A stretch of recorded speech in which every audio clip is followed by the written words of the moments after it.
안녕하세요. 바브라먹토파입니다. 구독과 좋아요, 알림 설정, 회원가입 부탁드리겠습니다. 84제곱이 이제 13억에 이르고 있습니다. 무주택자에게는 너무 멀어진 국민 평형. 이 국민이라는 말을 붙여서는 안 돼. 그만큼 이제 대출 땡겨가지고 13억 정도 하는 아파트를 그냥 손쉽게 살 수 있는 서민들, 그리 많지 않죠. 그 정도로 지금 서울 아파트 값은 천정부지로 올라서고 있는데, 이렇게 아파트 값이 계속적으로 오르다 보니까 서울 중형 아파트 분양가가 1년 사이에 무려 30% 급등하게 됐습니다. 오히려 대형은 덜 올랐어. 그만큼 30평대가 이 황금 회전 비율을 가지고 있죠. 그만큼 이 황금성이 굉장히 뛰어난 그런 평수라고 할 수가 있겠고, 대형은 워낙에 사이즈가 크니까, 또 서울에서는 대형 평수가 어마무시한 어떤 현금을 동원해야 되죠. 거의 20억 넘어가는 거는 다반사니까 30평대 이렇게 선호도가 몰릴 수밖에 없는데, 선호도가 계속적으로 몰릴 수밖에 없으니까 건설사에서도 의도적으로 분양가 펌프질을 계속해서 84제곱이 13억에 해당하는 그런 어떤 수위로 올라가고 있다는 얘기입니다. 그래서 늘 제가 여러분에게 말씀드린 대로 초기 분양가 확실하게 포인트 잡으시고 저공 비행하셔야지 리스크를 최대한 줄일 수 있겠다라는 말씀 주구장창 드렸는데, 오늘 입주자 모집 공고 나온 곳 좀 주목해 볼 만한 그런 여지가 있죠. 여기 한강 신도시에 위치하고 있는 구례역이 비교적 굉장히 가까운 곳에 위치한 아파트라고 할 수가 있겠습니다. 2017년도에 분양해서 거의 8년 전 분양가로 나오는, 가격 면에서는 굉장히 메리트가 있다고 할 수가 있겠죠. 구례역 금성백조 예미지 아파트가 입주자 모집 공고 무순위 줍줍을 냈습니다. 여기 당초 한강신도시 구례역 예미지가 오피스텔하고 아파트가 지금 섞여 있는 주상복합형적인 어떤 이 이미지를 가지고 있는 그런 아파트가 할 수가 있겠죠. 당시에 청약 최고 경쟁률이 110대 1을 기록했습니다. 2017년, 그러니까 거의 8년 전에 있었던 분양인데도 이 정도 뜨거운 어떤 이 선호도가 몰린 것, 그만큼 역세권적인 어떤 이점도 있고 학군도 나름 괜찮고, 가장 중요한 건 이 서울과의 어떤 접근성이 상당 부분 좋았기 때문에 아주 반응이 뜨거웠는데요. 한강신도시 구례역 예미지는 규모가 지하 2층에서 지상 46층 5개 동 779가구 규모고요. 그리고 오피스텔은 78실로 구성되어 있고 아파트는 701가구로 이렇게 서로 복합되어 있는 그런 단지라고 할 수가 있겠습니다.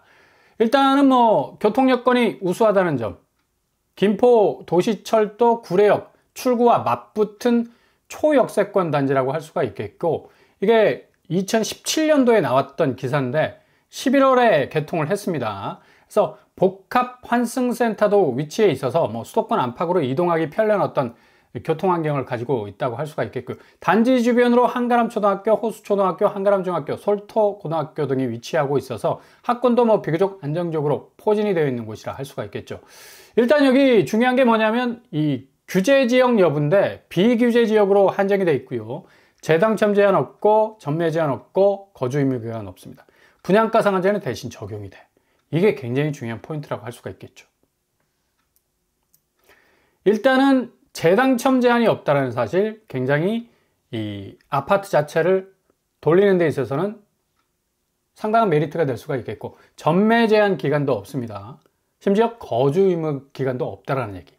그만큼 규제에서 굉장히 프리하다는 것을 알 수가 있는데, 여기 제일 중요한 건 이제 분양가 아니겠습니까? 2017년도 분양가 그대로 8년 전 가격으로 나오게 됐는데 7, 8제곱, 그러니까 30평대입니다. 7, 8제곱이 3억 5천. 그래도 지금 나오는 분양가에 대해서는 정말 엄청난 어떤 이 저렴한 분양가라고 말을 할 수가 있겠죠. 백이동 1301호. 호실도 좋아요. 13층에 위치해 있죠. 로열층이라고 할 수가 있는데, 최근에 이 김포에서 나오는 아파트 입지는 참 좋은데 이 분양가가 문제라. 이 예비 청약자들이 고민할 수밖에 없어요. 어떻게 해서든 서울 제가 초반에 말씀드린 대로 13억을 찍는다고 말씀드리지 않았습니까? 근데 김포는 서울 분양가를 계속해서 쫓아가는 그런 어떤 추이를 보이고 있기 때문에 8억대 김포 분양가, 진짜 허걱하는 소리가 나올 수밖에 없겠죠. 선호도 면에서는 확실히 김포 쪽이 조금 훅 떨어질 수밖에 없는데, 아니 분양가가 이거 거의 8억대로 뭐 불꽃놀이 쇼하는 것도 아니고 이렇게 그냥 고점에 쏘아 올리게 되면 이게 뭐 청약자로서는 뭐 굉장히 어떤 고통을 받을 수밖에 없습니다. 자금 압박이 몰려올 수밖에 없는 거죠. 지금 뭐 주담대 금리 내린다 하지만 계속해서 지금 예대금리 마진 맞추기 위해서 예금금리는 뚝 떨어지게 만들어 놓고, 그리고 대출금리는 쑥 올리는, 은행은 그대로 고객한테 빨대 꽂아놓고 쪽쪽 이자 수익을 늘려가고 있습니다. 그만큼 지금 주담대 금리는 고점에 물려있을 가능성이 굉장히 높다는 얘기예요. 한국은행이 내일 이 기준금리를 정하게 되는데 거의 뭐 동결에 가까운 수순으로 갈 가능성은 아주 높겠습니다. 환율 부분이 좀 불안해서 이거 앞으로 어떻게 될지 모르거든. 그래서 일단은 한국은행이 스탑 시킬 가능성이 높아서 시중은행 주담대 금리도 상당 부분 부담으로 작용할 가능성이 상당히 많겠고요. 일단 주변 시세가 여기가 한 6억 정도 된다고 보시면 되겠고요. 지금 뭐 분양가가 3억 정도니까 거의 뭐 반값에 나오는 분양가. 보통 한 8억 정도로 지금 던지고 있는데 3억 정도니까 지금 나오는 이 한강 신도시 신축 아파트 분양가에 비해서 한 5억 정도 싸다고 볼 수가 있습니다. 이렇게 좀 분양가가 김포 같은 경우는 한 2, 3억대 나오면 충분합니다. 8억대 나온다는 건 그만큼 5억 이상이 다 거품이란 얘기야. 지금 주변에 구례역 이외의 다른 곳들은 거의 3억대로 아파트 값이 지금 떨어져 나가고 있어요. 비교적 여기도 뭐 구례역과 가까운 위치인데도 불구하고 구례역 초역세권들만 지금 6억대 매물이 나오고 있고 점점 멀어질수록 3억대로 떨어져 나갈 수밖에 없는 거죠. 그러니까 지금 8억대로 신축 분양가를 쏜다는 건 정말 미친 짓이죠. 그러니까 상당히 지금 분양가에 대해서 조심조심 해야 될 필요가 있겠고요. 7, 8A 같은 경우는 판상형, 방 3개, 드레스룸이 있고 파우더룸이 있는 것 같고요. 아무튼 뭐 상당히 이 7, 8제곱 치고는 평면도가 그래도 내실 있게 보이고요. 102동에 위치해 있기 때문에 뭐 남양은 충분히 뭐 일조권 부분에 있어서는 뭐 그리 걱정 안 해도 될 것 같습니다. 일단 무순위 4호 접수 4월 21일, 그러니까 다음 주 월요일 날 접수를 받게 되고요. 당첨자 발표는 4월 24일. 일단은 5월 달까지는 유주택자들도 접수가 가능합니다. 무주택자, 유주택자 접수 가능하고요. 서울, 경기, 인천, 지방, 전국 누구나 여기에 청약을 낼 수가 있겠습니다. 전국 청약 될 수 있을 것 같고요. 경쟁률은 뭐 무진장하게만 올라갈 수밖에 없겠네요. 일단 뭐 그래도 자신의 행운을 믿고 한번 도전해 보는 것도 좋을 것 같고요. 일단 4월 21일 접수일이라는 사실 기억을 하시면 되겠습니다. 그리고 여기 비슷한 곳, 가격도 좀 비슷한 곳. 근데 지금 최근에 조명을 많이 받고 있죠. 세종시 아파트 값이 뭐 거의 그냥 대폭락을 했던 곳인데 세종 쪽으로 대통령 집무실이 이전할 가능성이 점점 높아지면서 여기 어진동 그리고 나성동, 세종의 센터 아니야. 여기에 지금 아파트 값이 들썩거리고 있습니다. 근데 여기서 3억대 무순위 집주비 다시 나오게 될 예정이라고 하죠. 힐스테이트 세종 리버파크, 뭐 기존에 4억 원가량의 시세 차이라고 했는데 지금 세종 아파트가 거의 반토막 나다시피 엄청난 폭락을 기록하는 바람에 이 정도밖에 이 시세 방어력이 없었지만 지금 뭐 10억, 13억까지 지금 나성동에 올라가고 있기 때문에 어진동도 충분한 어떤 영향을 받을 수 있겠고요. 84제곱 같은 경우는 3억. 지금 뭐 한강 신도시하고 비슷하죠. 3억대. 매물은 9억에서 10억대로 나오고 있고요. 최근 뭐 어진동, 세종청사 가까운 곳들은 지금 대통령 집무실 이전할 가능성 높다라는 펌프질을 하고 있기 때문에 가격이 계속적으로 급등하는 그런 추세로 가고 있다는 얘기입니다.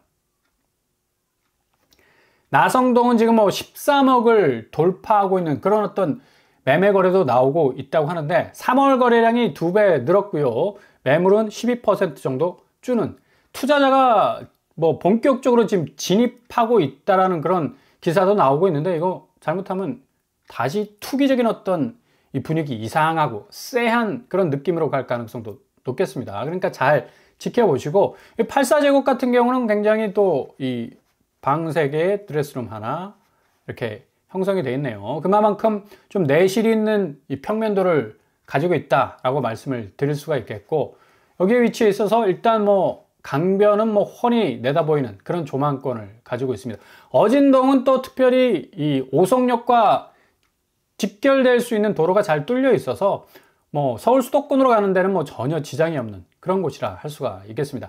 단지 배치도 아주 참하게 잘 구성이 되어 있고요. 동간거리도 상당히 좀 이상적으로 형성이 되어 있는 것 같습니다. 이렇게 왜 꼭 3억대 아파트에 우리가 집중할 수밖에 없는가? 일단은 대출 파이를 확실하게 줄일 수 있기 때문에.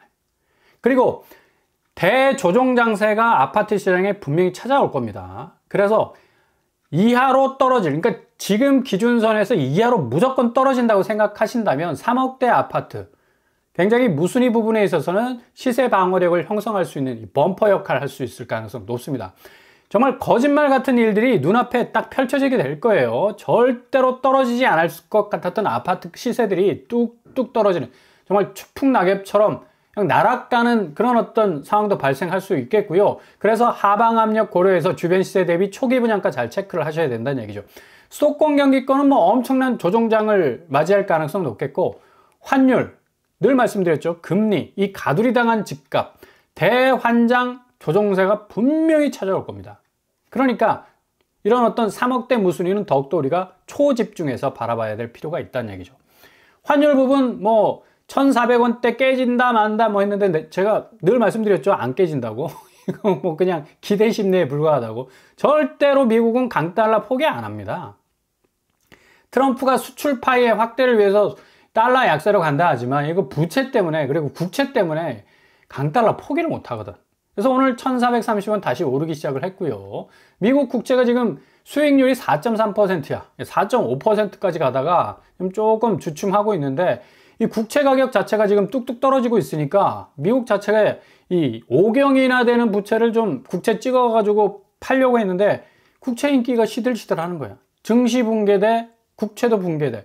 이거 어디 하나 의지할 곳 없는 곳이 바로 관세 정책입니다. 관세가 그만큼 이 증시 부분에 있어서나 국채 부분에 있어서나 물론 뭐 부정적인 영향을 끼칠 거라 예상했지만 국채가 이런 식으로 가격이 완전히 폭락할 그런 예상은 전혀 하지 못했죠. 그래서 트럼프가 당황할 수밖에 없었다. 그래서 미국 국채 가격 나락하죠. 동시에 국채 금리 상승하죠. 10년물은 주담대 금리에 직격탄을 매길 수 있는 아주 직접적인 영향을 줄 수밖에 없어요. 이렇기 때문에 관세 정책도 빚을 잃을 수밖에 없습니다. 국채로 5경 미국 부채 갚아야 했지만 국채 금리 때문에 이거 완전히 황된 거예요. 황된 거. 그러니까 관세가 좀 유연성 있게 지금 돌아가는 분위기로 가고 있고, 국채 금리가 이게 조금 수습이 안 되면 계속적으로 주담대 금리를 자극해서 폭등시킬 수 있을 가능성도 높습니다. 그래서 트럼프는 이제 손을 딱딱 털고 이제 공은 중국에게 넘어갔으니까 중국이 어떤 반응을 보이겠느냐 기다리고 있는 그런 어떤 웨이팅 라인인데, 중국은 우리 돈 가지려면 중국이 협상 주도권을 또 가지려 하기 위해서 뭐 둘 사이에 엄청난 불꽃 튀는 어떤 갈등 국면이 제2단계로 넘어갈 가능성도 높아요. 뭐 이러다 보니까 지금 주식시장이 지금 완전히 지금 반토막이 나고 그냥 엉망진창이잖아. 심지어 이렇게 저가에 매수를 해가지고 트럼프가 뭔가 호재를 딱 던지면 주가가 쭉 올라가는, 그러니까 시장 조작 의심도 지금 받고 있을 정도입니다. 나스닥이 지금 이렇게 나락가고 있잖아. 근데 이게 반대 궤적으로 롤러코스터를 타듯이 다시 쭉 하고 올라갈 수 있는 그 포인트가 뭔가 호재성 발언을 의도적으로 던진단 말이죠. 이런 어떤 트럼프의 관세 유예 덕분에 트럼프 장남은 하루 만에 6,040억 벌어대. 지금 우리나라 같았으면 난리 났죠, 이거. 같은 친인척, 가족들이, 패밀리가 이런 식으로 금전적 이득을 얻었다는 건 이건 모럴 해저드인데, 미국에서는 이게 또 인용이 돼요. 어느 정도 뭔가 받아들이는 어떤 분위기라는 얘기죠. 참, 알다가도 모를 그런 어떤 분위기가 많이 형성이 되어 있는 것 같습니다. 아무튼 자본의 이익 집중하는 계속적으로 센터를 때릴 수밖에 없는 거고, 결국 시장은 이처럼 지금 목적에 의해서 움직인다는 얘기예요. 그러니까 시장이 시장 자체의 어떤 경쟁력으로 움직여야 하는 것이 아니라 목적에, 특수한 어떤 목표에 의해서 움직인다는 것이 가장 큰 리스크가 될 수밖에 없습니다. 결국 한 사람, 한 국가에 의해서 시장 경제 전체가 결정이 날 수 있는 그런 어떤 리스크가 계속적으로 커질 수밖에 없는 거고, 그래서 가장 빠르게 그리고 출이 가능한 자본시장이 굉장히 다변화되고 있죠. 그만큼 현금이 빨리빨리 돌지 못하는 자산시장은 붕괴될 수밖에 없다. 그러니까 한국 부동산이 가장 위험한 그런 어떤 추세로 가고 있다는 얘기고, 그중 증시와 가상화폐, 국채, 금으로 계속해서 전이가 되고 있는 건데, 가장 경쟁력, 특별히 현금으로 만들 수 있는 속도면에서 더디 갈 수밖에 없는 한국 부동산, 아파트는 아주 큰 전환점을 맞이하게 될 것이란 얘기입니다.